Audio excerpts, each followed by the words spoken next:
আসসালামু আলাইকুম, hi guys, আপনারা কেমন আছেন? রমজান মাস গেছে, ঈদও চলে গেছে আল্লাহর রহমতে। অনেক দিন পরে আপনাদের মাঝে আসলাম। আসল কথা, রোজার মধ্যে কোনো ভিডিও হয় নাই, খুব ব্যস্ত মাঝে কাজ করছি, সময় পাই নাই। এটা এখন ভেঙে গেছে, এটা এখন আমি আর কি লাগাই দিব। দেখেন, এই যে এই সিনাটা ভেঙে গেছে, এই যে এটা ভেঙে গেছে। আমি এই যে সামান নিয়েছি সব, দেখেন আমি একটা জিলবা জাক্কার লাগাইছি, সেদ্ধ আসা লাগাইছি, যাতে মাহাবাসটা কোনো সময় হইলে খুইলা মোটর এই মাহাবাসটা লাগানো যাবে।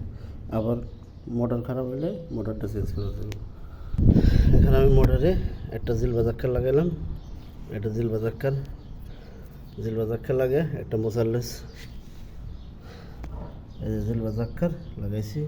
এনে মোটর এনে জিলবা জাক্কার একটা, সেদ্ধ আছে একটা, জিলবা জাক্কার এখানে মাহাবাসের লাগে। এটা হলো মোসাল্লেস, আরবিতে বলে মোসাল্লেস লাগাইছি, মোসাল্লেস লাগাইছি। এটা টিও বলে, মোসাল্লেসও বলতে পারেন, টিও বলতে পারেন।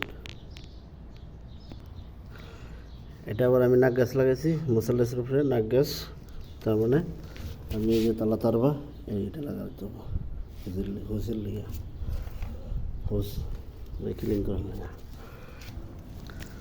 দেখেন, এই যে নাক গাছ লাগিয়ে তালা তারবার পাইপ এটা সিনটা লাগাই দিয়েছি। ওকে, তো আপনারা এইভাবে কাজ করবেন। তারপর আবার আমি লাস্টে দেখাই, এটা ভেঙে গেছিলো, এটা ভাঙার কারণে এটা পাইপ হইলো মোটা হয়েছে, ফুলে গেছে আর কি। ফুলার কারণে আমি সব চেঞ্জ করে দিয়েছি। কাম হইলো নিজের হাতে, সব কিছু নিজে। সে যদি কবে এটা শুধু চেঞ্জ কর, কাজ হবে না, ঠিক আছে? মোসাল্লেস চিন না, এই জিলবা জাক্কার, ওয়াহিদ বুসা, মোসাল্লেস আদি, টি, নাক গাছ, ওয়াহিদ বুসা, এই তালা তারবা, উপরে এলো কোয়া চিন না, এটা হলো সেদ্ধ আসা, যাতে খুইলে এটা খোলা যাবে, এটা খোলা যাবে, সব জিলবা জাক্কার মাহাবাসের সাথে। তাহলে আমি কমপ্লিট করছি, দেখেন। ওকে, আপনারা সেম এভাবে কাজ করবেন, আল্লাহর রহমতে কোনো সমস্যা হবে না। আর আমাকে আপনারা সবসময় কমেন্ট করবেন, শেয়ার করবেন, সাবস্ক্রাইব করবেন, ভিডিও বেশি বেশি দেখবেন। আসসালামু আলাইকুম।